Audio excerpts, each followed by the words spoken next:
as we prepare now to have Steve McDowell lead the All Blacks in their traditional haka, and the Scots have seen this haka many times before, and they're coming up to face the All Blacks. Yeah, look at this. This is eyeball to eyeball stuff. Reminds me of Ireland in 1989.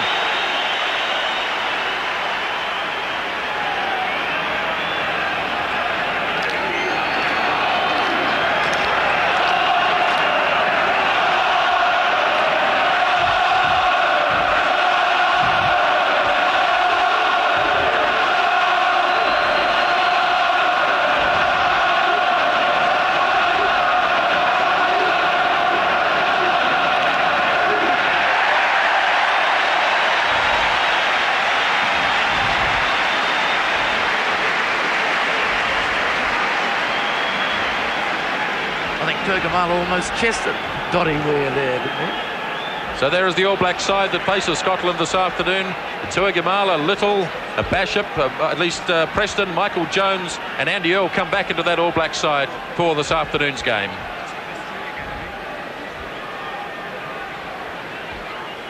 And the Scottish team unchanged from that which played in their semi-final last week and lost 9-6 to England, a very close game.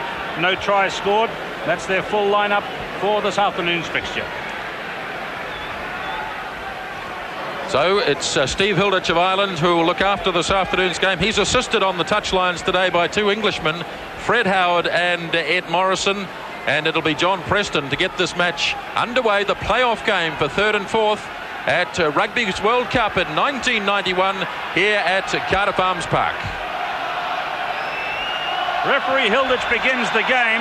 It may not be the final, but in many ways it's the finale for these two teams at the Rugby World Cup, with their last appearance playing for third and fourth place, and perhaps the finale for a number of leading players. Two of the Scottish team have indicated that this will be their last appearance for their country, the flankers Calder and Jeffrey, and perhaps 3 or 4 or 5 of the New Zealand players, signalling that they may be thinking about retirement. But there's a lot at stake ahead of us in the next 80 minutes. These two teams playing for third place. It could be a bit of a consolation game, but there's a lot at stake because Scotland, playing in their alternative strip of white, have never beaten the men in black.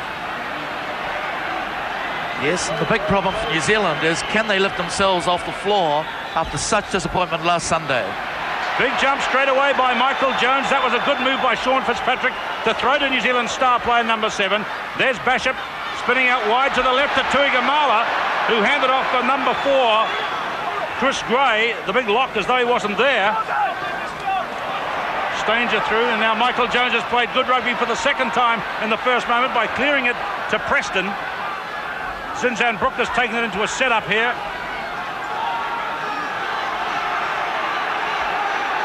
Just outside the 22 metres line.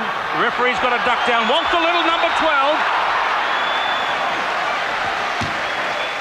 Touch judge Ed Morrison of England puts his flag up in front of a whole bunch of Kiwi supporters in a crowd of about 40,000 here. But Michael Jones leaping high at the back of the line-out, and then in the loose, picking the ball up and skillfully putting it away, showing already that he'll be a force in this game.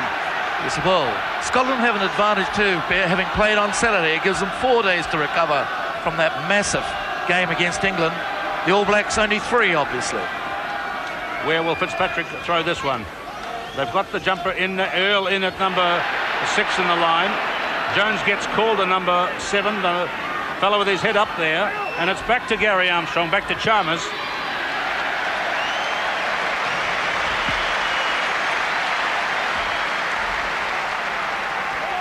Well, Craig Chalmers, 23 years of age, his 22nd international today. The Scottish pivot, one of the key men in their team's performances in the last 2 or 3 seasons. Yes, off your picture, Keith, you can see the All Black backline still very deep. I think they're far too deep from the line-out. Line-out only need to be 10 yards back, and there's 20 yards separating the 2 fly halves. They should be a lot flatter if they're going to move the ball rapidly laterally. Fitzpatrick throws. Again, pitch for Earl. Derek White got the tap. It's a volleyball game. And there was pushing, says referee Steve Hilditch, the Belfast headmaster. Armstrong, did he make a little fumble there? The referee said no. Halfway line. Well, he actually didn't see. He looked to see that they were back 10 yards. Out to Chalmers. And offside play by New Zealand players ahead of the advantage line, called by referee Hilditch. Hastings being called up, and Hastings is going to test the air with a shot at goal from 42 metres out. We'll have a look at that distance. Quite a few of the New Zealand players appeared to be offside there.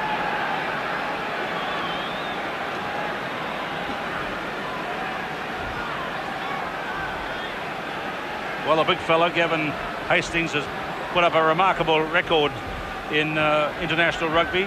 He has 55 points at this championship, but lies behind Ralph Keys of Ireland as the leading point scorer. But there was one kick he must surely agonise over for the rest of his rugby days and perhaps beyond, the kick he missed against England last week. So Gavin Hastings from 42 metres, and the time gone in the game is 4 minutes.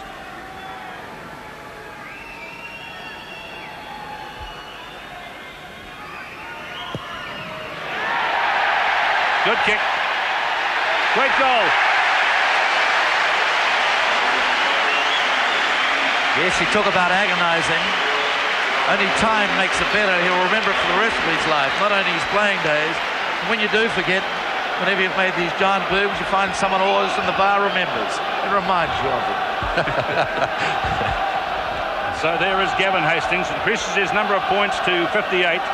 And John Preston looking for more sand. It's generally been a good start by New Zealand, but the first time Scotland came down into New Zealand territory, the penalty was awarded and the kick has sailed through. So the Scottish team, who are bidding today to become the first team from that country to beat the All Blacks, have the lead after 4 minutes by 3-0. Right, so John Preston gets us underway again.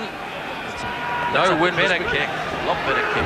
No wind to speak of in the stadium. A little bit of sun shining actually here. Scotland spreading it wide. Scott Hastings hoofs it away downfield. Terry Wright with his pace getting back. And Tukalo comes at Terry Wright. The All Blacks certainly missed the pace of this man on Saturday, or Sunday in fact. Yes, particularly outside Kerwin, and at another stage twice outside Timu, just to take that gas to carry him away from the defence. Short line out called. The All Blacks didn't read it very well. John Jeffrey flicked it nicely to David Soul. It's the 10-metre line All Black territory here. It's coming again once again for Armstrong. Now Chalmers misses Lenine, bad pass. Gavin Hastings though gets into the gap, but Walter Little makes a good tackle. And Michael Jones was first man there and freed it on the All Black side, but they couldn't control the ball. Scotland have it again. Now Chalmers. Good run by Chalmers. Couldn't give it away to Scott Hastings. Ball is loose and it's claimed by the All Black captain. And we're going to have a scrum now. I think this might be the first scrum of the game. Taken a while coming, 10 minutes in fact. Jeffrey was well offside then. He wasn't attempting to retire. He just stood in front of New Zealand players coming in. Hilditch let him get away with it. 6 minutes gone in fact in the game. We were 4 minutes late getting underway. Scrum has gone down. Very noticeable in the game at Dublin the other day that the scrums did not collapse at any stage. There was a problem in the England-Scotland game when Jeff Probert and David Soul had such a marvellous battle. Now Brooks going to try and flick this off the blind side to Bashop. Bashop, who played extremely well in the match against Australia, makes ground again. All Blacks have lost it forward. It's those mistakes that are keeping them down in this half. The All Blacks have to stop making these silly mistakes and retain the ball. There wasn't undue pressure on there. It was almost an unforced error. So it's Richard Lowe against David Soul on this side of the scrum. They reckon that Soul had problems with Probert the other day. I don't necessarily agree with that, Earl. It's all very well to say that, but if you're a tight head prop, it's not that difficult to drag a bloke down. No, and not only that, Probert is illegal in the way he bores too. He actually bores in on the hooker. Oh, and Soul's dropped the ball and knocked it on. It's noticeable also today that David Soul hasn't taken the cutters to his jersey. Does he rate, therefore, low as highly as Probert? One would cheers. Well, the English have made great mileage out of the fact that Probert destroyed Soul the other day. I think, frankly, it's a load of rubbish.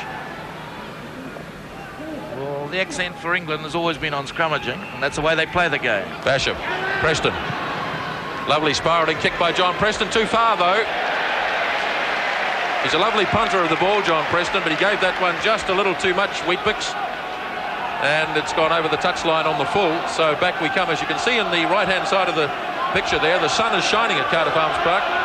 Certainly a little bit of it anyway. Well, that's 5 mistakes in the last 5 minutes by the All Blacks to 1 Scottish one. And that's why the 3 points up. 3 points up they are after 8 minutes play in the game. It's going to be the Scottish hooker John Allen, one of the least experienced of the Scots players. Tapped by Gray, untidy for Armstrong. Chased by both Brooke and Fitzpatrick. And Sean Fitzpatrick completes the job for the All Blacks. Gary Armstrong, unquestionably one of the best halfbacks in world rugby. Yes, he's a great little general for Scotland. He keeps marshalling the forces and is very much the integrating force between those backs and forwards. The young Tyros in the middle of the line-out having a real go. Dottie Weir and Ian Jones.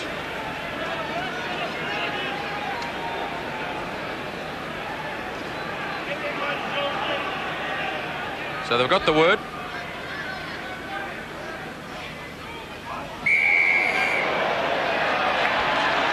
Derek White went down. He did an Andy Hayden there. Crashed out of the line-out when no one nearly touched him.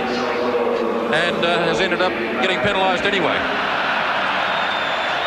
So the All Blacks have this penalty. Preston, I think, is debating whether he should kick for touch or put it up in the air, and I suspect it's going to be up in the air. Gavin Hastings waiting inside the 22, and he's very safe under the high ball is Gavin Hastings.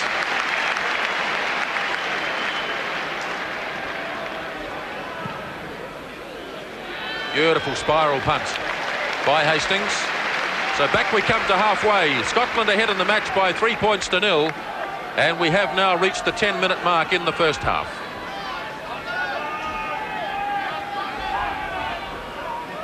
The only points in the game have come from this man, Gavin Hastings. At the front on the right, David Soul. Next to him on the left, Steve McDowell. Bit of a tussle at the back between White and Earl. And the referee at the previous line-out said that if they didn't keep the gap, he'd penalise them. So he's gone in and done that with a free kick. But look at this. Here's a surprise. It's raining. Through the sunlight, it's pouring down at one end of the ground. It's like a... isn't that a crazy view? It's like a sun shower. And we can't really see it on this view. There's the high Scottish ball to the middle of the field. I don't think it's raining down that end. Inga Tuigamala, the crowd want to see him run, enormously strong. See how he can stay on his feet, although he was held by Scott Hastings. Bashop kicks.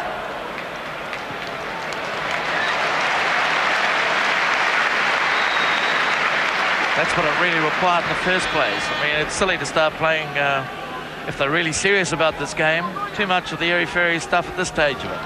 They want position first and then start attacking. Well, there's the position of the team looking along the halfway line. Now that's a better line-up from both the Scottish backs and the New Zealand backs. They're in better position to move it. Preston kicks, Hastings waits, Tuigamala coming through. Well taken by Hastings. It was just a fraction long, the kick, so he's able to field it with a free kick behind the 22-metre line. And if you look into the crowd, you'll see a lot of New Zealand supporters who had to rearrange hastily their optimistic tour plans. Are going straight from Dublin to Twickenham, but they're here in many thousands today. And my word, the ground has even filled up a bit since the kickoff. It's just about a complete full house here in Cardiff. Fitzpatrick throws. Earl having a good tussle there. A lot of talk about maybe Andy Earl will call it quits after this season.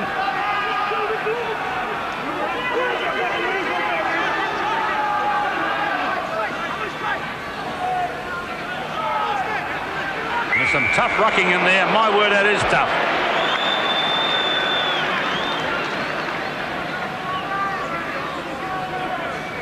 Killing the ball, says referee Hilditch. And again, Preston with the penalty shot, and this time he's going to try his distance here. It's about the same length as the kick that Hastings put over going the other way. There is the view of it looking down towards the sunny end of the ground. That little shower that came over seems to have gone. And John Preston, who landed 14 points in his only other international, That was against USA. You see how there's no lace on the ball. Usually in the old days, you pointed the lace away from you. Preston, a much faster kicker than Grant Fox. Let's see how he goes.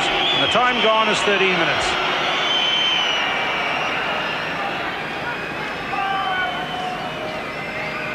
Rather a sad sight for New Zealanders there.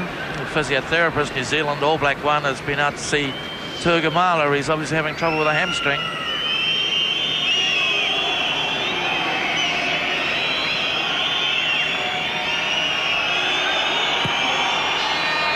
Good kick. Excellent kick by John Preston. And what a boost in confidence that'll give Preston and the New Zealand team. A marvellous kick.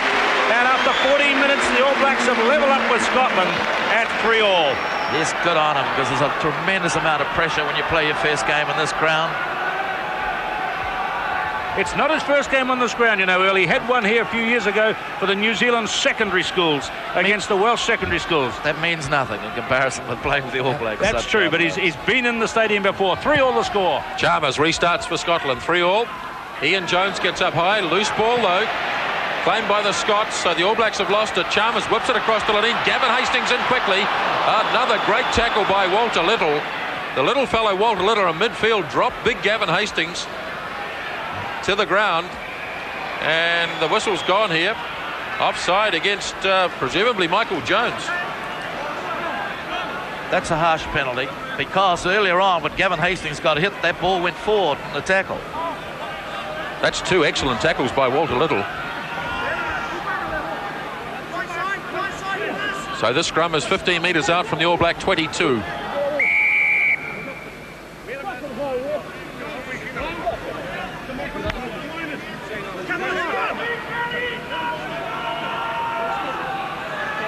Steve Hilditch having a yarn with the front rows here. Just try to sort the scrums out so that we don't get too many disruptions through this game. All Blacks putting the weight in a bit early. Pretty hard to judge it, because Armstrong, that Scottish scrum's under pressure, and he's not putting it in. Lots of Kiwi supporters in the background there. Tight head for Sean Fitzpatrick. Basham, bit hesitant, gets it away. All Blacks swinging across. Now Little, at least Innes. Innes scragged to ground. All Blacks in after the loose ball. Now it's there for Basham. Preston, running hard. Preston sells a nice little dummy. Now Little has Terry Wright in support. Wright taken in a good tackle by Armstrong.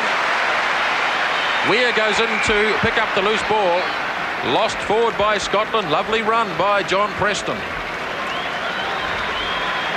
This was a nice little dummy. He then went through in that space. Now Walter Little carried it on. Here it is. Look at him accelerate here. Staines just stays with his man. He has to come back. That's that man Armstrong again. All Blacks makes a tackle. Good attacking position here. Brooks going to straight across to Tuigamala, who's going to have his man on. Armstrong gets shoved out of the road. Now it comes back the other way.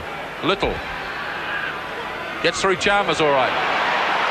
Good run again, Walter Little. Now back to Innes. All Black backs looking sharper today. Brook carries it on, sucking the Scottish forwards in, and away goes Basham. Right. Preston back in the act again. Good continuity here from the All Blacks. Whistle gone. Preston put it in one hand and he lost it forward. Got to have it in two hands when you're going into those situations. 17 minutes gone in the first half. 3-3 the score. Scotland have had a penalty from Hastings and a reply by John Preston for the All Blacks. And hello, penalty in the scrum this time. Referee Hilditch has had enough.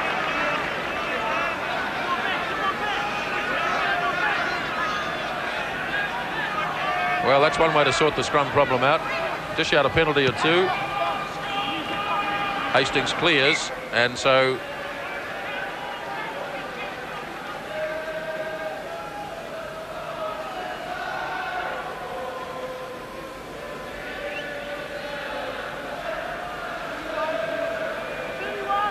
tremendous pressure New Zealand are putting on them in scrums, so much so that Hilditch, the referee, is actually telling them that if Lowe puts too much pressure on to take him down, he'll penalise him. He told him to hold him up.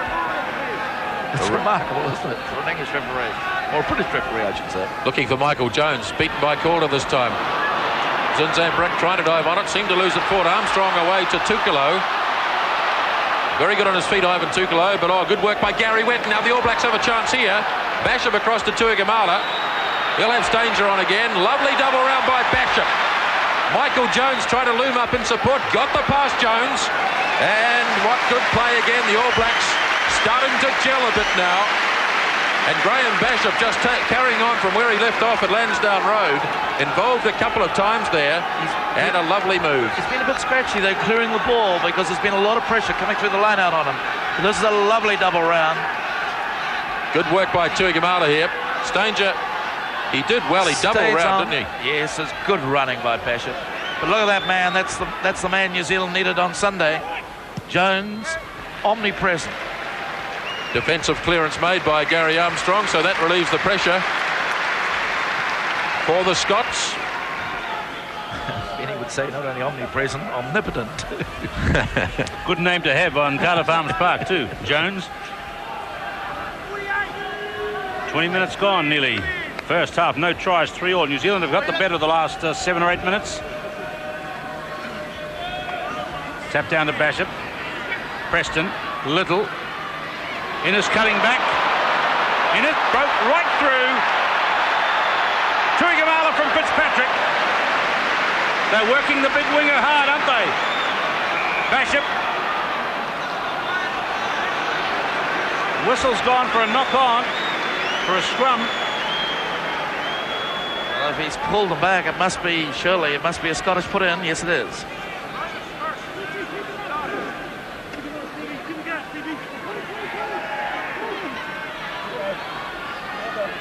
Scottish number 8, Derek White. Armstrong makes the clearance.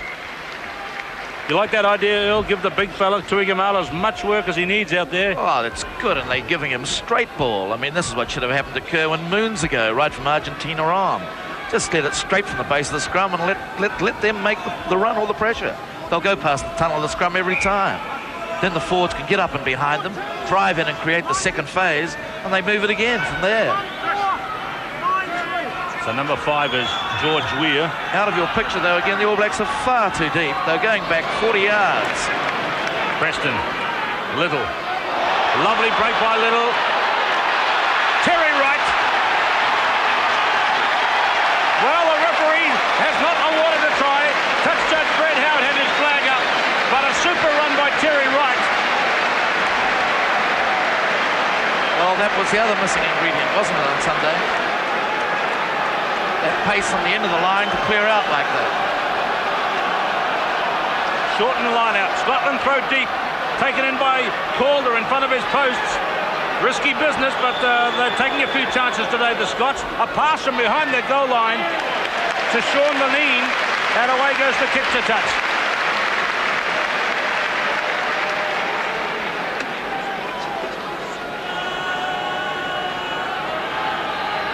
Just about at the 22-metre mark now, and New Zealand have definitely dominated the last 10 or 12 minutes in the game. Still no tries, but they've gone close. There are the string beans in the centre of the line out, Jones and Weir. Deflected by McDowell at the front. Claimed by Weir. Got his body between the ball and the opposition. Tukalo, a very big kick. Kerwin's waiting. Kerwin, that was a pretty bad miss by Kerwin, a very high kick. And fumbled away and ran into touch, but it's called a knock-on. Yes, it wasn't that much pressure on him. He should have taken it. But like all things, he makes those human mistakes. He looked up.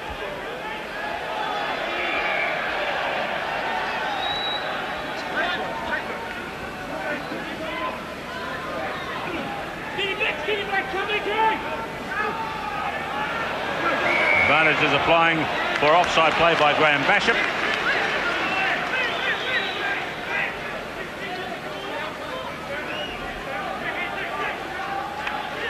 That's good. Hilditch is giving him the 10 yards rather than waiting for him to only go 9 and then picking him for not taking the last one. Another good kick by Hastings. Beautiful kick by Hastings down the line to just inside the 22. That's a little 40-metre gain. And so Scotland get the crowd behind them now, and it's a big crowd at Cardiff. A lot of people taking the advantage here in Wales to see a cracking game on there National Stadium. Paul Burnell behind Ian Jones, then Zinzanbrook against John Jeffrey.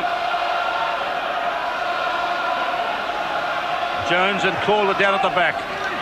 And there's clenched fists from John Jeffrey. Penalty against Jeffrey. But they barged on him, but he has swung his fist, so the penalty goes to New Zealand. Preston to clear.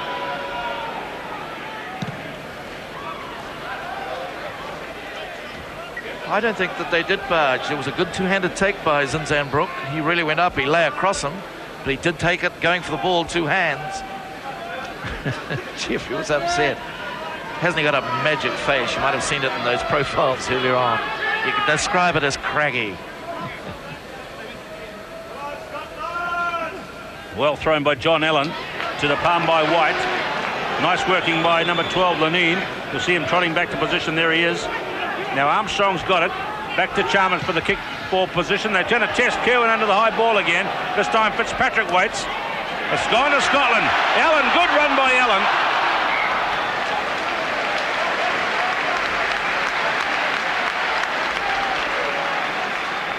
Not really going for the ball in the air, though, the New Zealanders.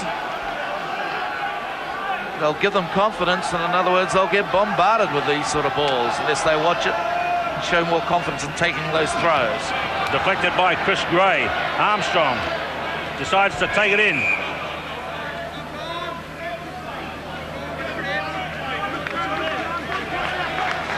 Zinzanbrook knocked it on outside the 22. Yes, he knocked it on in the act of diving for it then. Scotland scrum under pressure. New Zealand to push them off it. Zinzanbrook takes the tackle. Over they go, over the top. Carried on by McDowell over halfway. Preston. Little. Tuigamala, fast transfer to Innes. Oh, he lost it. He didn't realise that Wright was out to his left. 22 metres line now. Penalty for New Zealand, though. Oh, for goodness sake, he never even looked outside. Just shows you how few times, obviously, he feels as though they're going to get out there. He kept looking for Jones the inside. Michael Jones, I mean. There's Tuigamala. What's this beautiful run. 2-on-1. Had to be, and he lost it.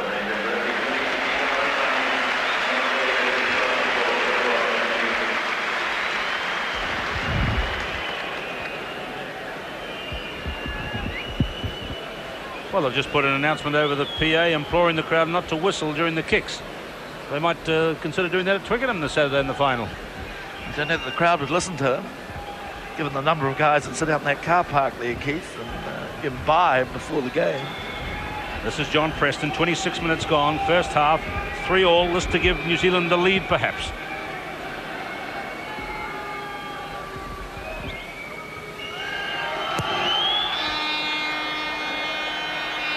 Just across the face, and Gavin Hastings touches down for the 22. Not a bad effort by Preston from wide out, but no change in the score.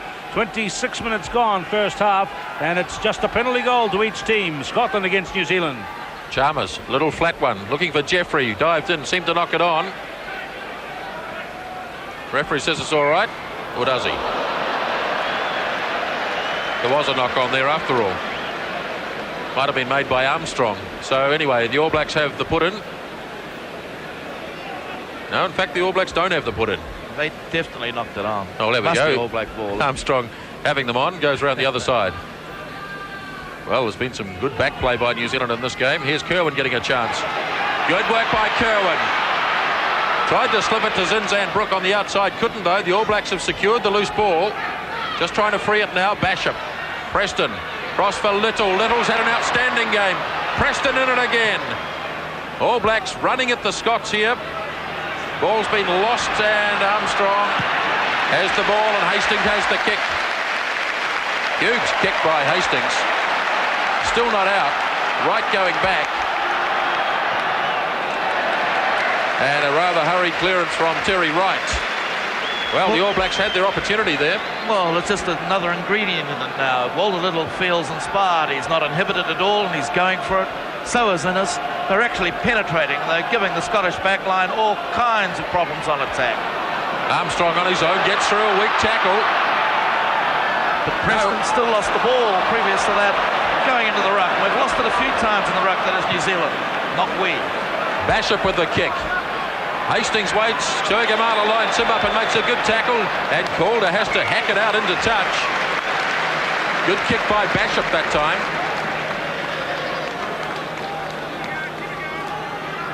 Gavin Hastings in the All Blacks half when he took that high kick. So New Zealand have worked their way back down into the Scottish 10-metre line. Still 3-all. 28 minutes gone in the first half. Lovely line-out work by Ian Jones. Preston misses Little this time. Straight up for Kerwin. He runs at Tukalo. Good support this time from right. Little has it back again. Now the chase is on. Plenty of chases here. Jeffrey back there for Scotland. Jones lines him up along with Preston. All Blacks piling into this. But Jeffrey's managed, I think, to turn it on the Scots side. He did very well, and Hastings gets the clearance in.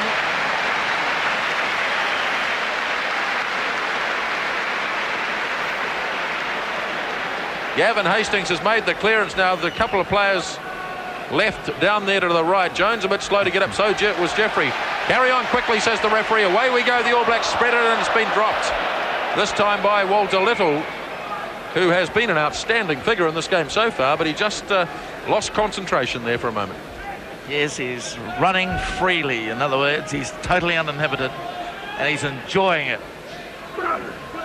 10 minutes remaining in the first half. It's been good rugby in this game. Armstrong tries to get through, does get through, flicks it straight to Preston, and he loses the ball forward.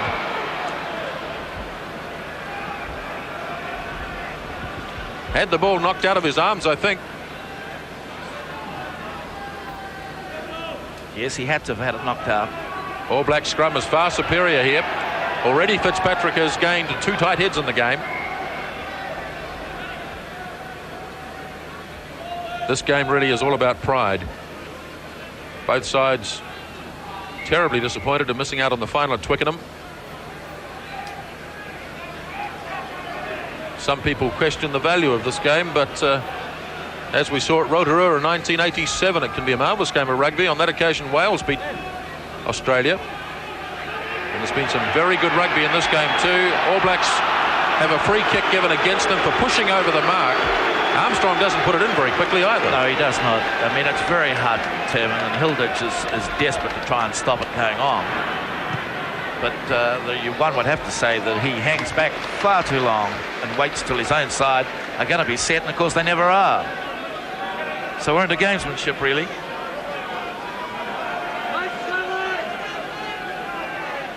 The referee's saying he only needs a moment to put it in, but he's taking more than one moment, as you can see. Gary Wetton, behind him Ian Jones. All Blacks line out working well in this game. Penalty against John Jeffrey again. He's having terrible trouble against Zinzan Brook. He hasn't got the spring that Zinzan Brook has. And so the All Blacks have another penalty just on their own side of halfway. Right throughout the tournament, though, too, he's been playing offside a lot. Crowd breaks out into applause as the All Blacks organise themselves for a set move here. 3-all. Bashop has the ball. Zinzan, this one's worked before. Good run by Brook, places it nicely on the ground, snapped up by Andy Earle. Scotsman in the road there. Oh dear.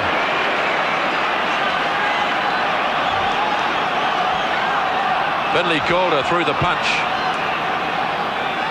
Now that's professional fouling too by the Scots on the deck. Had to be a penalty. They deliberately went in to kill that. Well, it wouldn't be a nice way to end your international career, walking off the park. Fitzpatrick was well within his rights there, and Calder lashes out. Oh, headbutt. That's a shocker. Now that really is sending off material. Doesn't matter whether it's your last test or not. Yes, he ought to have gone, Earl, no question about it. You've got to go, Earl. If you headbutt people in a rugby field, you've got to go. No room for sentiment. Referee was right in front of him. It's got to go.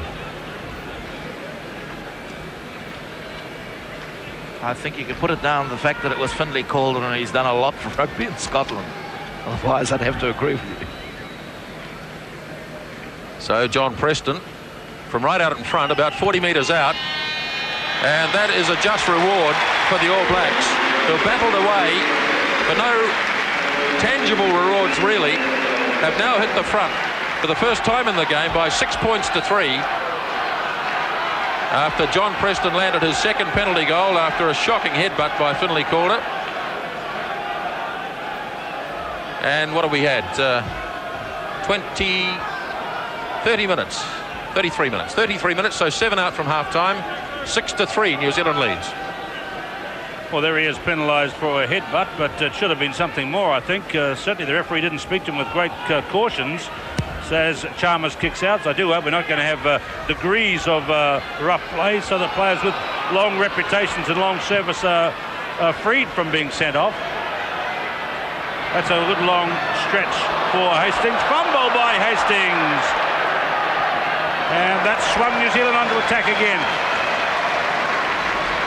Well, he's a very sure and secure player, one of the outstanding fullbacks in recent years in World Rugby, but he had a little glitch that time as New Zealand come on to attack. There the New Zealand backline lining up. Yes, and Fitzpatrick to throw. They're going from the 25 back almost the 10-yard mark. Jones didn't go forward. It's back on the New Zealand side. Ian Jones feeds. Preston. Innes. Right. The tackle on right was Scott Hastings. Picked up beautifully by Walter Little. Turns it nicely. Control. Bashop. Preston. Inga the winger. Stanger's got his arms full with that job. Players diving in over the top. Which way is the penalty going to go? Both sides falling down. So the referee has stopped it there. There were players from everywhere falling over. Black ball. I tell you what, Keith, just thinking back to that incident, it didn't stop fearless Freddie Howard from sending David Cody off in a match for third and fourth, did it? And it was probably a lesser offence than that in Rotorua 4 years ago. Yes, indeed. Danger just got Tuigamala's collar there, holding on and flicked him. Walter Little. Those twinkling feet again, close to the line. White has been trampled out of the way. Zinzan Brooks gone back to the heavy traffic. Now Bashop. John Preston. Oh, was there interference on Innes beforehand? Well, he said there was a knock-on Craig Innes, and the young man from Auckland pretty disappointed. But I thought that maybe they got to him a bit before he grabbed the ball. But listen to the applause. Applause here from the crowd because of the way New Zealand are playing this game. They're having a real go.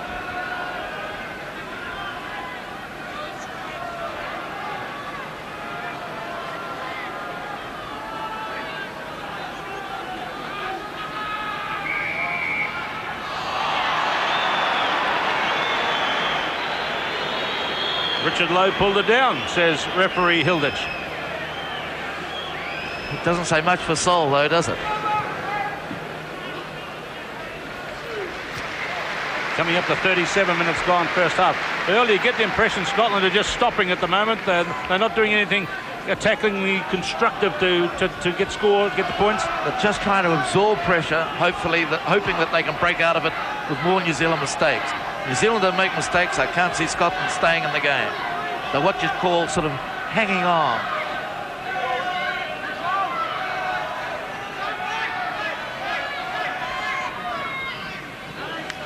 It's Earl, but it's out now to Scotland. Now they're going to try and attack. Sean Laney, number 12, the New Zealand-born player, who's today equaling a world record. He only seems to have been in Test rugby for a short time. As the ball spins across field from Gary Armstrong. But Sean Laneen and Scott Hastings today equaling the world record of centres in a test match. There they are just to the right of this line-out. 23 internationals they've played together, beating the record by Brendan Mullen and Michael Kiernan from Ireland, or equaling their record.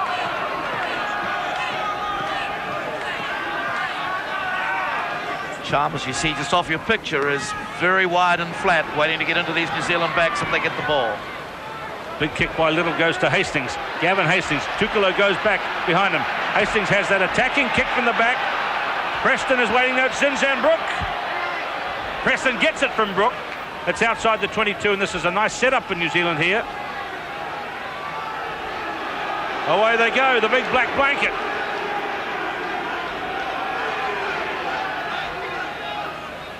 It's there for New Zealand. The referee can see that. Innes, they'll use his left boot. It's not the big driving kick. Tuigamala has got the bounce. Chips it behind Hastings. Armstrong back. Tuigamala's doing it all on his own over there. Innes. Basham. Wide to Little. It's 4 on 3. Zinzan Brook out on the wing. Oh, lovely pass to right. And there could be a penalty against that man, Scott Hastings. Yes, he put the ball out deliberately. Tap taken by Brook. He's been involved in a lot of the running today, has Zinzan Brook. Wide to Preston. Wide again to Tuigamala. I don't think he realised that Innes was further out. Right out in the left. Bishop. Innes. Preston. The touch judge has his flag up. The crowd aren't very happy over in that corner. Listen to them, the booing. Mind you, I can see a few red jackets from New Zealand tour party over there, you can imagine. Deep throw again by Scotland. Calder takes it right on his line. They'll try to hold up here and kick it out for half-time. Armstrong. Terry Wright scampers back, and that's a very good save by Scotland's best player in the first half, Gary Armstrong. That is half-time. Let's look at that again. The long ball out, hard running by Innes, then by Preston. He put the ball down for the try, but you can see he was taken out. It's half-time with Shane Philpott going to come on for Inga Tuigamala. We'll be back in just a moment. 6 points to 3 New Zealand lead. Second half to begin now. It's John Preston, 2 penalties. Gary Wetton leads New Zealand to a 6-3 lead as the second half begins. Gavin Hastings with the second half restart, and it's out on the full. Bad start by Scotland, so the All Blacks now have the chance. They've got a few options here, but the normal one is to take the scrum back on halfway. So the All Blacks had a territorial advantage in the first half. I would have thought it would have been a little more than the about 55% showing there on the screen. Mind you, the great thing about this, New Zealand has been attacking from outside their 22. Basham whips it across to Innes. Innes has Jones in support, and away goes Michael Jones. What a great run from Jones. Can he link up? He has with Basham. Earl is there to take the pass. Good start in the second half here from the All Blacks. Freed up for Sean Fitzpatrick, who charges on. 15 metres out from the line now. Basham away to Preston. Little, quick hands, right coming in. Oh, hacked ahead here by Stanger. All Blacks getting back in numbers. Little leading. Frees it up for Preston. Good work by those 2 players. Preston manages to turn, or has he? And they're going to play the line out. I think if they hadn't, well, Little would have been offside. Yeah, it looks suspicious, didn't it? Hasn't he played well, though, in this game? Oh, well and truly. Hold up now, Gary Armstrong, the Scottish halfback. Scotland, of course, went to New Zealand twice, or went once and played 2 tests in 1990. 31-16 victory in Dunedin for the All Blacks, but then a real fright in Auckland, 21-18, and the result of that was that Buck Shelford was dropped out of the All Black team. Possession is different. Do you know these Scottish backs are really struggling for breath and for wind and for air? Stanger should easily have picked up all the Little when they both chased that ball before, but he couldn't generate any more pace. And I saw most of them were down on their knees at that stop or break and play. Lifting in the line-out, ruled by referee Hilditch. And so Preston from halfway, this time looking for the touchline. Oh, and he's made a hash of it. Slipped off the side of his boot. Hastings feeds it back to Armstrong. Well, he can kick a ball. Gary Armstrong. That's a lovely kick.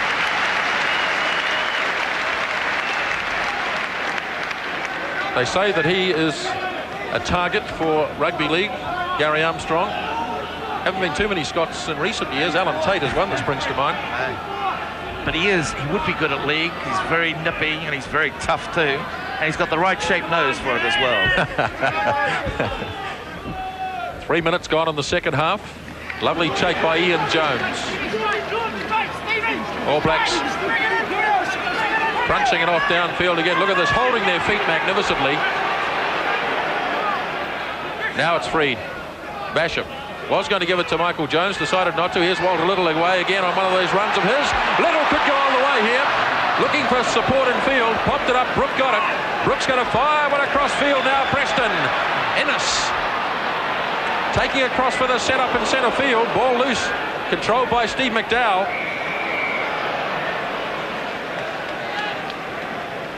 Which way's the referee going to go here? White going forward. Well, goodness me, Walter Little, this is a gold star performance. No one got with him. No one could read, but that's the problem. No one could read his mind when he shot back there. And he almost slipped right through.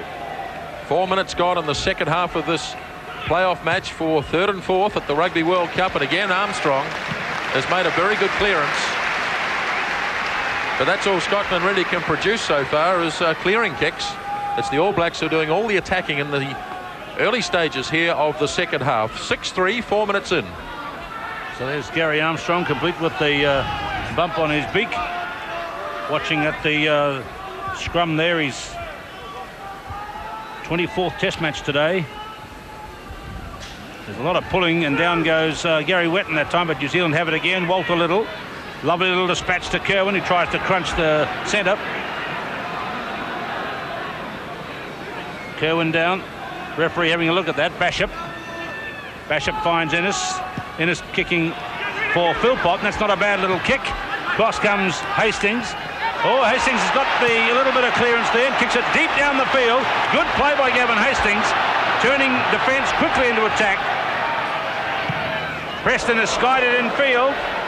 Chalmers, Armstrong, 3 players outside. Tukalo, Scott Hastings. The best chance for Scotland after a New Zealand kick didn't find touch. Now New Zealand are running it. They could run and roll away here.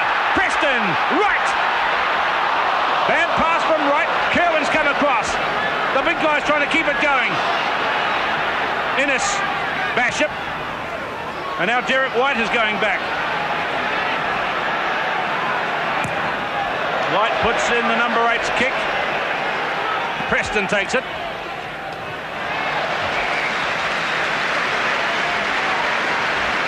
Injured player involved right out in the centre of the field. The crowd are enjoying this. It's Terry Wright, the man who's been on the walls in recent times. David Abercrombie, whose father was a Scottish international, is the New Zealand physiotherapist. And we send our best wishes to Gibby Abercrombie back there in Auckland, a 1949 and 51 Scottish international. And Terry Wright must have taken a real thump there. Let's see if we can have a look and see how that happened. Armstrong across to...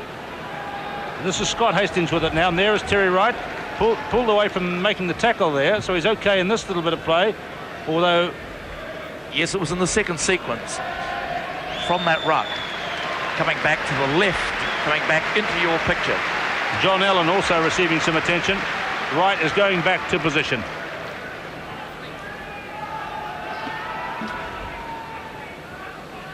We talked about Dottie Weir before, being Dottie. I can tell you Mr. Gray, the second row for Scotland, he's taking granny steps too and is looking rather very dottery. So Stanger has come off the field for Scotland. Maybe Graham Shield coming again.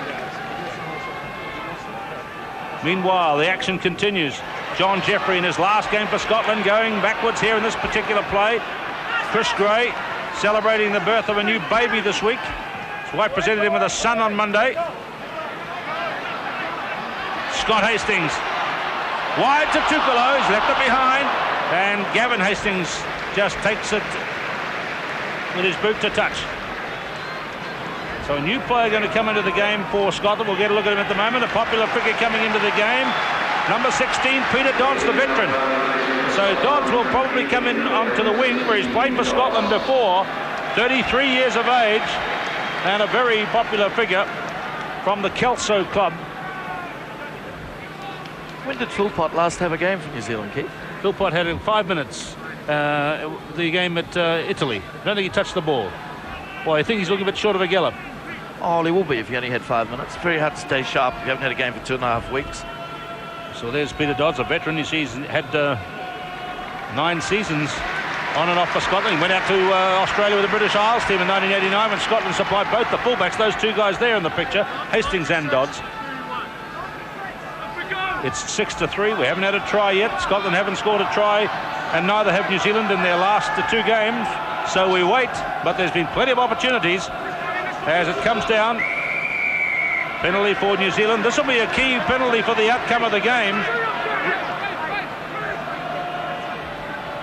15-metre mark. Graham Basham with the ball, and I think they'll have a shot for goal here. They must. They must have a shot, looking for the 6-point gap.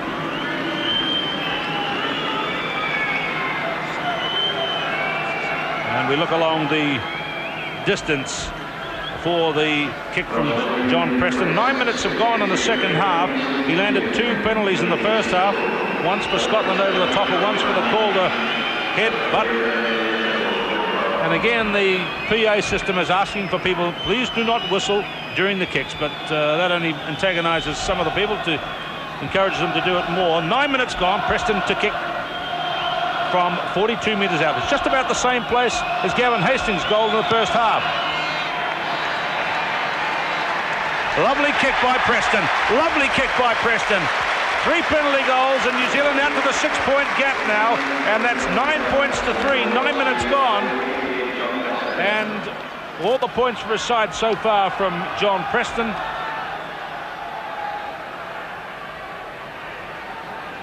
So he's had a much better game today. He has the Canterbury first 5/8, John Preston, and Hilditch was realising then that an odd message came on with the physio, and he was passing him across. In other words, a bit of in-house coaching going on, and he told Jones that there were no messages to be passed on. Gavin Hastings going to try a long one. 10 minutes gone. 9-3. He does try a long one. Preston waits though in the in-goal area. John Preston, 3 penalty goals today, and that was an excellent kick, that last one, from quite a long way out.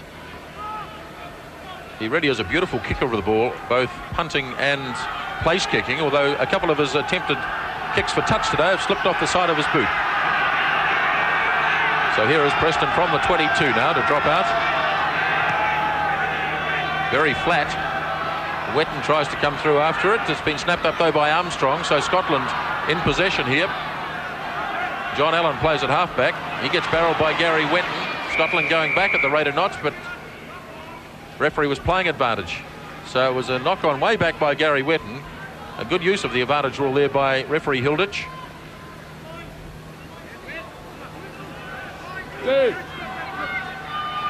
Isn't it a good game, though? It's really scintillating. Got a bit of movement. It's really good stuff. Calder carries it up for the Scots. First time really the Scottish forwards have looked at all menacing, and they got a penalty. Dragged down by the All Blacks.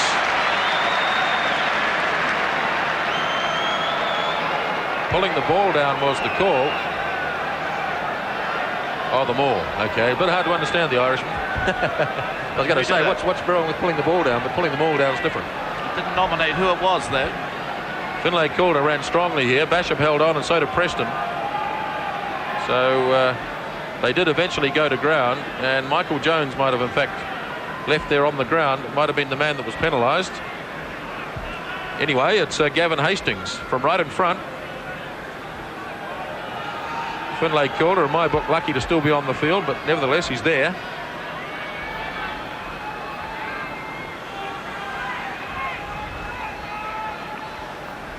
"12 minutes gone in the second half.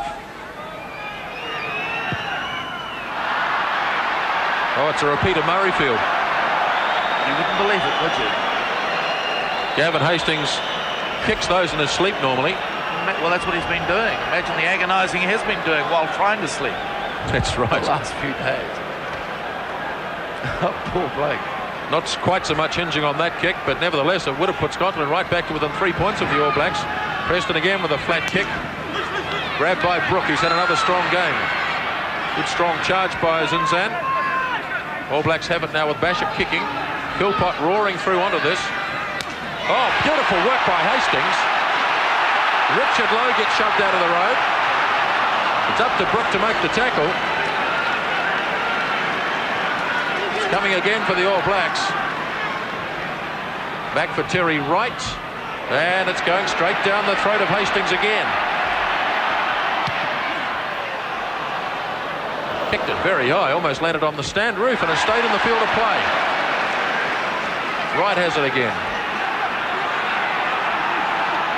10 metres up from the All Black 22. All Blacks trying to grapple it back, and I think it was lost forward by the Scots. John Jeffrey knocked it on. All Black left on the ground. Zinzan Brook is down now, just away to the side of this scrum, which will form shortly. Well, that was an example, Earl Curtin, of the brilliance of Gavin Hastings. He took that on the run, and poor old Richard Lowe, who'd be 17 stone, wouldn't he? Easily just got pushed out of the road. This is the second one where he kicked it very high. Damn near landed on the stand roof. Yes, Richard Lowe gave him the bounce, but forgot knock him in the church. The stand here at Cardiff Arms Park has got a huge overhang, and I think it might just about hang over the sideline. So Brook is getting slowly to his feet. There's the push off of Richard Lowe. Bit undignified, isn't it? But a good tackle here by Brook. And just lifts him up and down. Bang, pile drive. Great tackle. So Hastings back at fullback, the scrum forming. 15 minutes gone in the second half. 9-3, still no tries in this game. There have been tries, but potentially there have been. Brook off the back, takes it up to a new position, making those hard yards back to Basham. Not such a good ball to Preston, so he elects to kick behind Tukalo. There it is for Ivan Tukalo. Into Hastings. Strong burst by Hastings. Now Tukalo again. Now called up 40 metres out from the line. Good play by Scotland. They're in this. Chalmers. Oh, that's a bad pass, Delaney. Now the Hastings brothers combine to give Peter Dodds a dash on the right wing.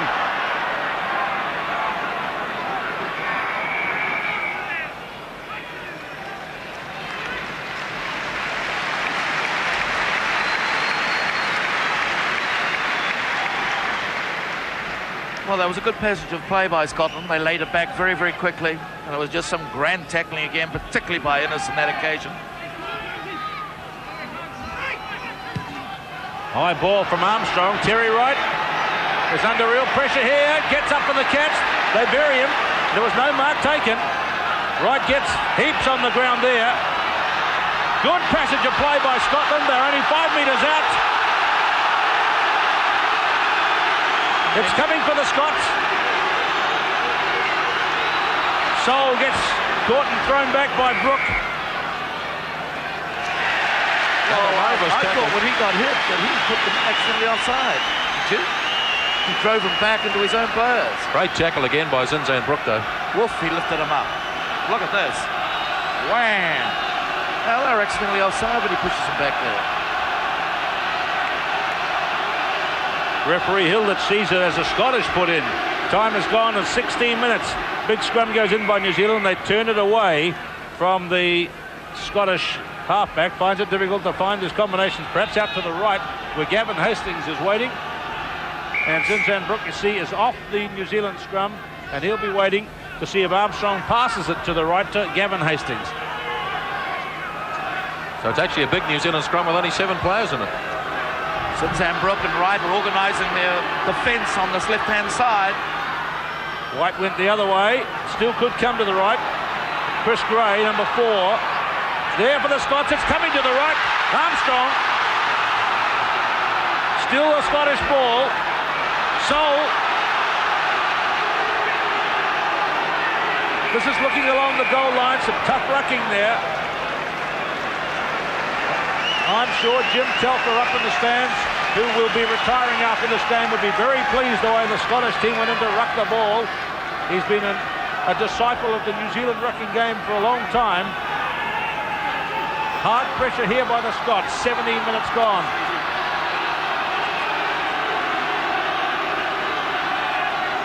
Few decoys here, but they've muffed it. Hit somebody on the arm, surely. It went down to the deck, kicked away by Philpott.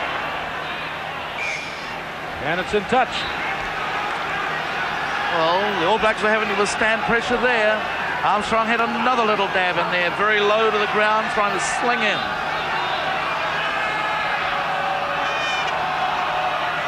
Tackling of Preston of the All Blacks has been excellent, though. Well taken by Brook. He's having a big game. He had a good one in Dublin on Sunday, but now it's back to Basham for the clearance. Peter Dodds is back. Well taken by Dodds. Finds Gavin Hastings, the danger man at the back. And that is a dangerous kick as well. Brook is waiting. They messed it up, Brook and Earl. Earl didn't really get out of the way. Couldn't see the trajectory of the ball. Couldn't find it in the air. And now Gray, who's come into his own in the last few minutes. Good passenger play by Scotland, but Basham gets his clearance away, and this one finds touch. That's great work by McDowell there. He robbed Gray, the Scottish lock, of the ball in the maul and flicked it back to Basham.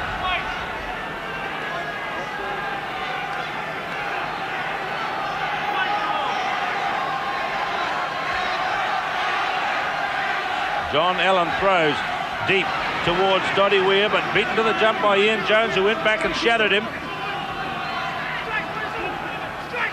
Now, if you hear the word Wurzel in there, keep it going, Wurzel. That's Andy Earl's nickname. Basham, Preston, little left out. Innes coming back.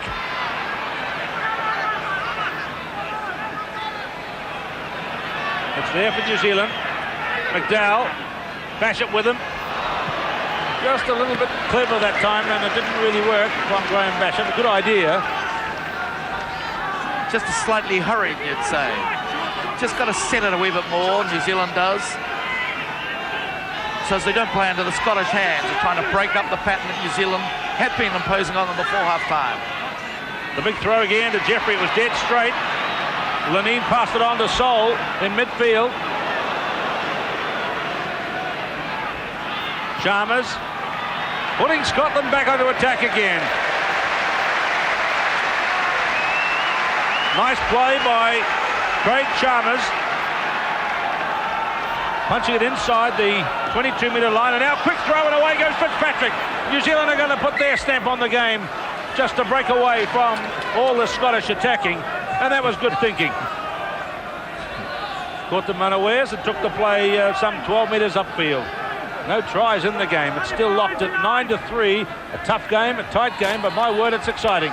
As John Allen throws, 3 penalties to 1 so far. 3/4 of the game gone. Oh, he's lifted. Doddy Weir was lifted.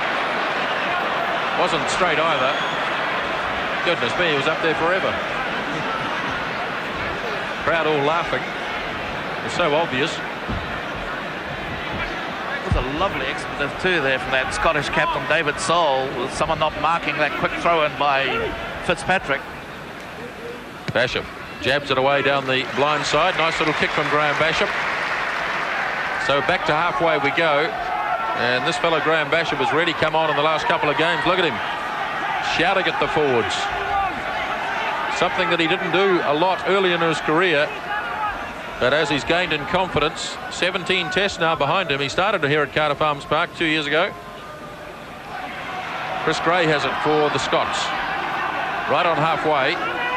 All Blacks haven't played with a lot of ball in the last 5 minutes or so. Armstrong now across to Chalmers. Lenine has it, pops it up for Gavin Hastings. Chance here for Dodds. Lovely tackle made by Walter Little. Ball loose, and Gavin Hastings managed to fly kick it into touch. Well, both sides are making a big effort to keep this game open. The Scots in the first half didn't have much ball. Had a little more in the last 10 minutes or so, though. Well, you need 2 to tango, otherwise you can't play a wide open game. It becomes, they constrict you, it chokes. the pace of the game and the width of it too. Well, England last Saturday at Murrayfield strangled the life out of Scotland. Good work by John Jeffrey in there to claim the ball. Battling his way on there, he wasn't held. Now Jeffrey has gone to ground, so it must emerge eventually. Has kick made by Armstrong, and I think all the hard work here by Jeffrey has come to nothing. Well, John Jeffrey could rightly turn to Gary Armstrong and say something there, because he took on the New Zealand pack on his own virtually.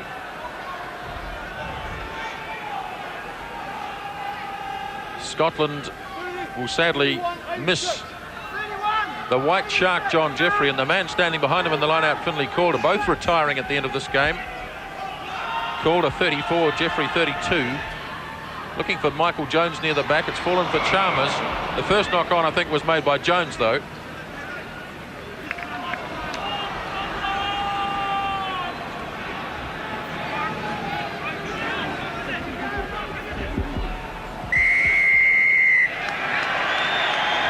Penalty to the All Blacks. Now Wetton has got his hand up here. He doesn't want the All Blacks to do anything silly. He wants John Preston to have another shot at goal. The All Blacks are here to win. The crowd might not like it, certainly those who aren't New Zealanders. But Preston's goal kicking has been excellent so far today. David Soul wanders off. John Preston lines up from about 3 metres on the Scottish side of halfway. Well, this wouldn't be the extremity of Preston's range, but what it would be with this ball, it certainly would be, because as we've always said through this tournament, you've got to strike it so well that you can only time it, you can't punch it. Well, he's a lovely ball player, Preston. As we all know, in New Zealand, he's an excellent cricket player.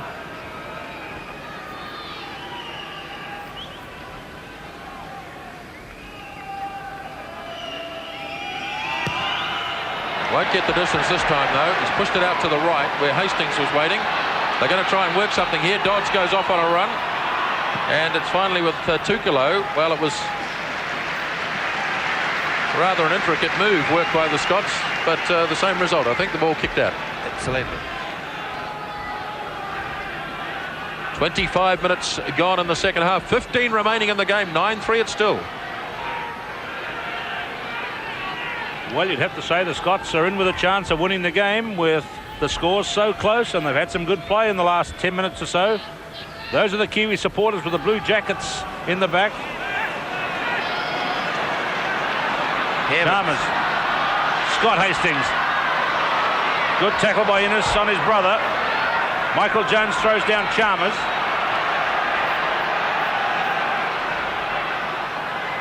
You know, for 30 players who some of them said they perhaps didn't want to play this game, they put on a very good exhibition today.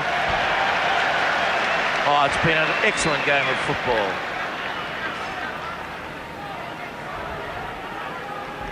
And particularly when you think that the All Blacks and the Scots have both had to get up off the floor in terms of psychological advantage, in a sense, having been both knocked quite harshly in their own minds on the weekend.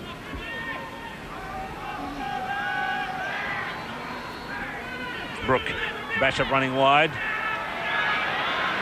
Trying to probe for the gap. Jones is there quickly. Players going over the top, including Sean Levine. Basham taking it right across the field that time, looking for a shot at finding a gap, and now there'll be a shot at goal. Yes, it wasn't bad defence by the Scots. He was looking for that little half gap to lean through, poke the ball into the space outside, hopefully for Innes to run onto.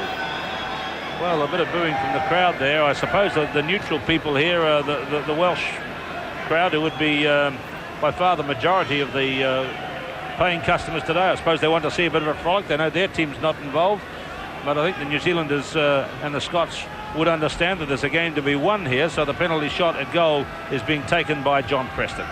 27 minutes, second half.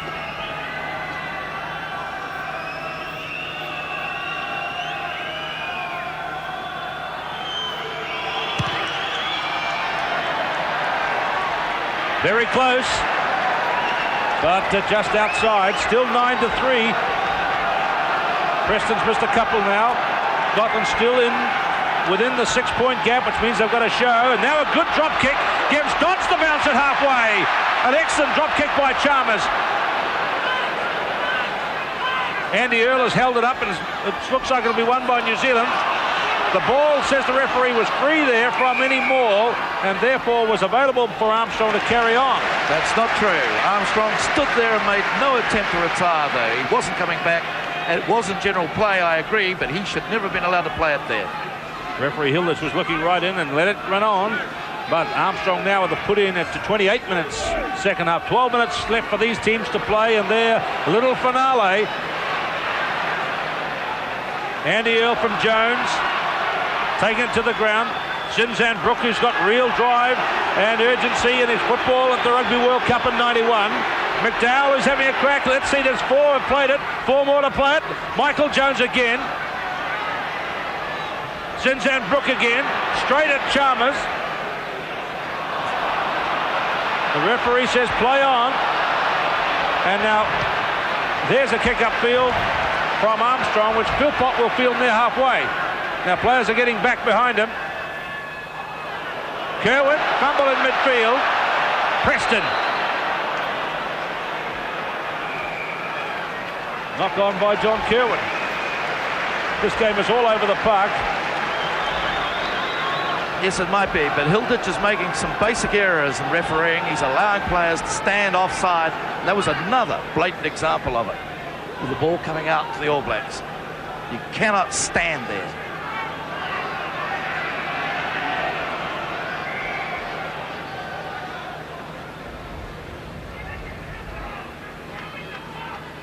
You've got to let me have more space. You've got to let me have more height, says referee Hilditch to New Zealander Richard Lowe.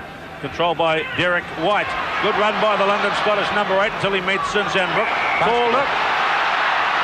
As White was off the ground and he was held in the tackle. Tackle ball.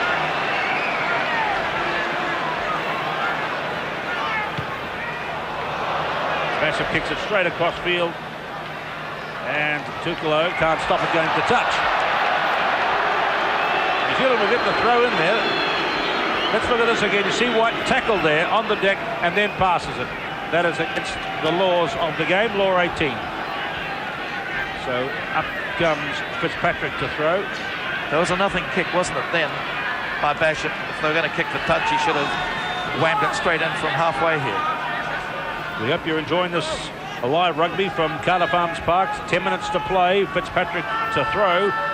It's a thriller. No tries yet. Taken by the Scottish captain, Sol. They'll really have to open it out now, both teams, in the last 10 minutes. And here they go. Out to Scott Hastings in front of his brother, to Peter Dodds. Michael Jones wraps him up. 20 metres out from the Scottish line. Sean Lanine finds Tukalo, the left wing danger man. Now Ian Jones is out there.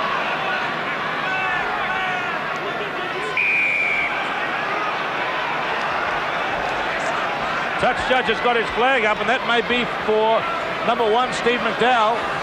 Fred Howard is going to have a word with Steve Hilditch. Well, I thought he went over the top to try and rake it.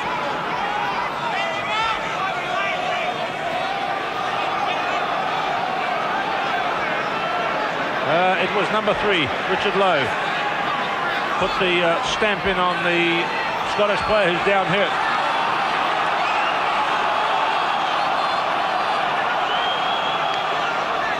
Okay, let's look again. We'll see that. Richard Lowe has concurred with the referee. You'll see the player going down there.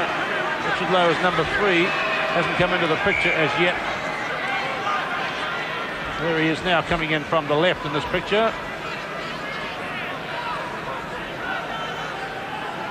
But again, Scottish players lie there, the wrong side, and there it might be. I mean, is it a stamp or do you rake? Over on this side of the world, they say it's stamping. New Zealand, it would be perhaps raking. But they don't move out of the way. Another Scottish player stopping the ball being played back.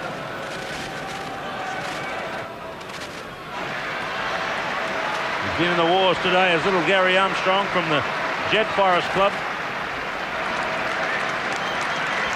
The penalty for Scotland. Hastings has put it up in the air, way above the top of the grandstand. Down she comes. Called it. Nice skillful play. Dodds, White.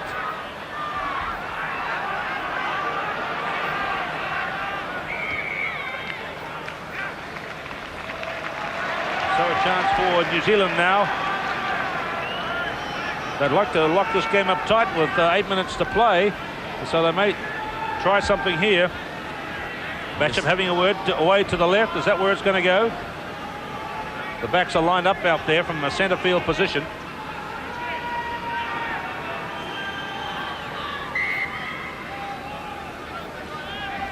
No, lined up out of your picture. Innes is over to the right, and I think that's probably the way they'll go. And he'll try to double round. He got tackled without the ball. So there's Sinsan Brook now. On his own, Brook looking for support. All Black forwards arriving now. And Earl has snapped it up. Ian Jones goes for a bit of a charge. 22-metre line, Scottish territory. Again, the Scots driving in over the top. Now Preston misses Innes this time. Straight to Little, who gets held by Lenine. Trying to stagger on goes Craig Innes. And it's pretty tight in there. Another scrum for the All Blacks. It was very interesting from that last scrum. Armstrong turned around, raced round the All Black side and tackled Basham without the ball, so as he couldn't possibly double round. Well, it'll be nice if the All Blacks could finish this with a try. They've hammered away. They've had a couple of near misses. 9 points to 3 it is. Scrum in an excellent position, right in centre field. Held by Brook. Brook charges up. 20 metres short of the line. And again, it's tied up in there.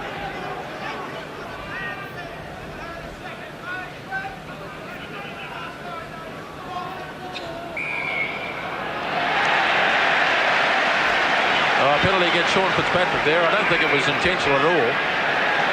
He helped John Jeffrey up and then pushed him out of the road. No malice in it at all, but the referee's taken it that way, so away goes Scotland. And now Scott Hastings knocks it on. All Blacks looking for advantage. There is none.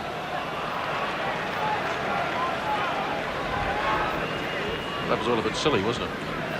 Yeah, but wasn't too much in it either. Actually, Hilditch reiterated what we said, that it was a bit silly back there. 9-3.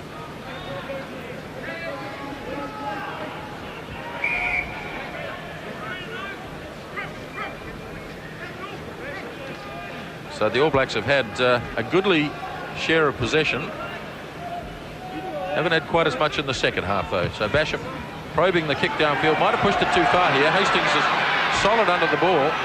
Whips it away for Tukalo. They're firing around everywhere here. Lenine. Away goes Scott Hastings. Oh, what a run. Calder there. Great work here by the Scots. John Allen charges down towards the 10-metre line. Calder whips it up again. Lenine. Thumping tackle made on Sean Lenine. Too high.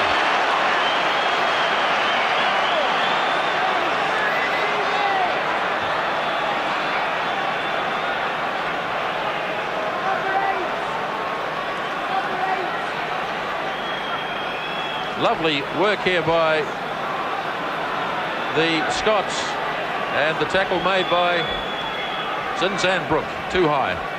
I don't know if it was too high. He seems to hit him in the upper chest here. If you have another look at this.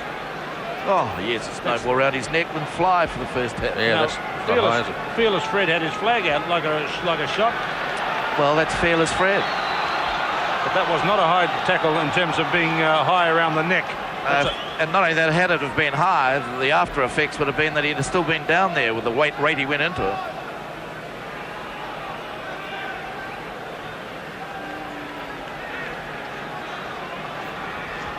Sinsan Brook got a bit of a chat there from Hilditch, and all he could ask was how long to go. Which is fair enough, because it wasn't high.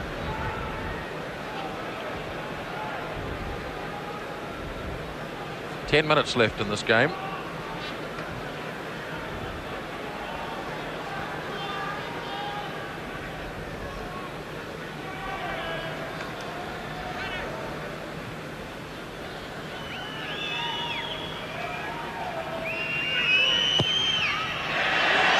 Crowd starts to roar.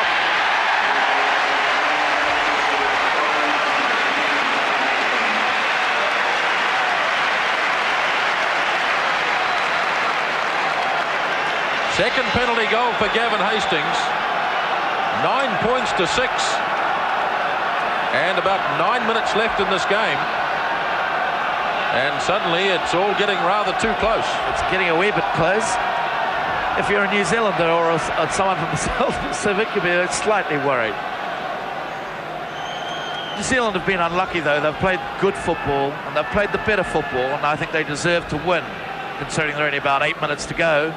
And the thing is, they just didn't translate it quite into tries, yet they made try-scoring breaks. Didn't quite finish. So John Preston to get the game started again. 9-6 to New Zealand. 9 minutes left. The high ball from Preston allows Gary Whitten to get up and compete, but it was tapped back by Chris Gray, who I think's had a very good game for Scotland today. And New Zealand will have the chance. Still no tries for either of these two teams in their last 2 Rugby World Cup matches.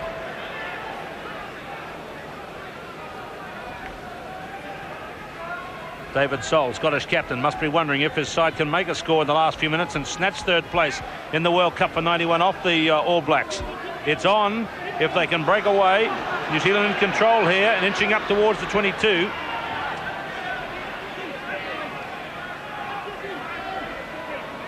Brooke, Basham, straight out to Little like a first 5/8. Kerwin, he's got right outside him. Terry Wright got tipped and skidded into the last line of defence.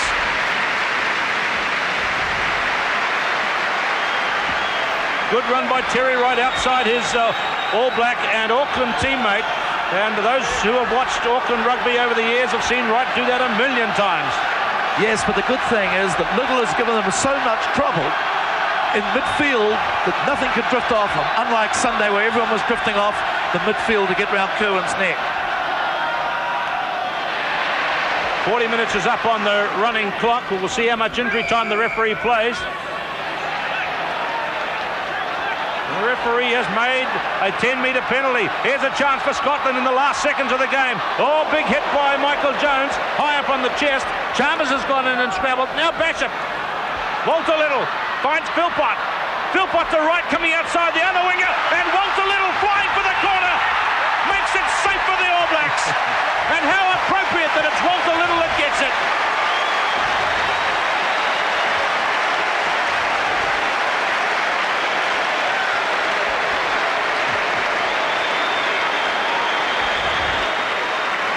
Walter Little handled twice in the move. Terry Wright a moment ago outside the right wing, was outside the left this time, and look at the acceleration of Walter Little's feet there as he runs in 22 metres, scores it, and is congratulated by his great mate Craig Innes, and it's 13 points to 6. Again, setting it up from Basham. Lovely pass from Walter Little. Well held onto by Philpott. Right stands, and the acceleration of the wee man, and as Keith Quinn said, so appropriate, dots down. It was nice too to see after Innes, the next guy to give him a pat was Zinzan Brooke, the 2 outstanding players I think this afternoon. That's Walter Little's first try in Test rugby. He's waited a long time, 12 Test matches. Preston with the conversion. Away it goes, 13 points to 6. Referee is having a different running time, different keeping of the time to the running time in the game. Preston goes back 13 to 6. The Scots have worked to score twice to get the lead. Just a few minutes left to play. Chalmers quickly restarts. Zinzan Brooke has had an outstanding game today for the All Blacks. It's on the ground there. And it's going to come for Basham. Preston is standing inside the 22.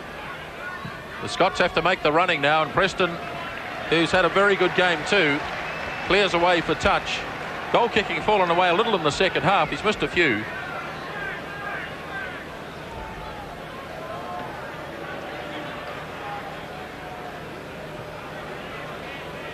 Fred Howard has just said something to Steve Hilditch, I think, about the time gone. Yes. Yeah. So we might be just about at the end of this. Calder, maybe his last act in international rugby. Coming again for Armstrong. Chalmers. Popped up for Scott Hastings. Gavin Hastings is in and knocks it on. And let's see what the referee has to say here. He's having a look at the watch. He still reckons there's time to go. Well, I think he's quite enjoying it. I think he wants to see it go once more, because he even told Preston not to take too much time with his kick. Well, it's been a high-class game. Only one try scored, but I don't think that reflects really the game we've seen here today. Preston misses a little. Straight out for Wright. Wright looking for Kerwin. Wright being monstered by 2 or 3 players over there and not able to make a lot of progress. Again, Hilditch looks at the whistle, and the All Blacks have finished third at the 1991 Rugby World Cup. Scotland are fourth. The crowd stands and applauds a very good game of rugby. 13 points to 6 was the final score. It was 6-3 to the All Blacks at half-time. 2 penalty goals by John Preston to a Hastings penalty made it 6-3. And in the second half, Preston and Hastings swapped penalties before Walter Little managed to secure the victory for the All Blacks with a late try to make it 13 points to 6.